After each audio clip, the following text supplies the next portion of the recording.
L'appello dei sindacati è unitario, la festa non si vende ed è rivolto alla grande distribuzione che nonostante la forte contrarietà terrà i negozi aperti nelle festività del 25 aprile, 1 maggio e 2 giugno.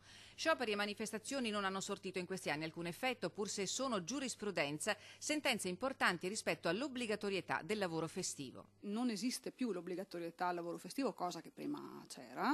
In realtà prendiamo atto che il consumatore, purtroppo per noi, invece di andare diciamo, a fare le gite fuori porta come si faceva una volta, preferisce purtroppo ritrovarsi in questi luoghi di aggregazione che sono diventati centri commerciali. Nel Veneziano il 1 maggio sarà aperto tutto il Vale Center di Marcon, mentre in Auchan e Nave de Vero saranno chiusi solo gli ipermercati.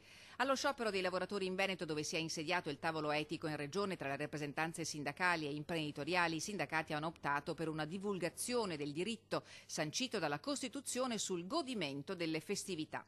La mobilitazione sarà diversa regione per regione, urgente e ritenuta la necessità di un intervento legislativo.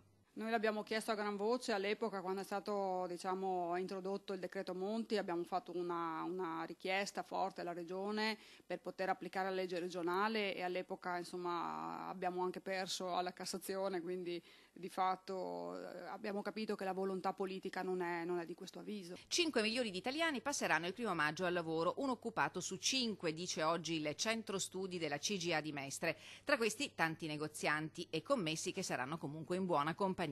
Dalla CGIL in queste ore un appello a lavoratori e consumatori. Ai lavoratori facendo presente che non c'è l'obbligatorietà al lavoro festivo e lo ricordo fortemente, e un appello anche ai consumatori per far presente loro che in quelle giornate festive c'è il rispetto della festa soprattutto per i lavoratori durante il 1 maggio, ovviamente nella festa del lavoro, e anche di optare per altre soluzioni invece di andare al centro commerciale.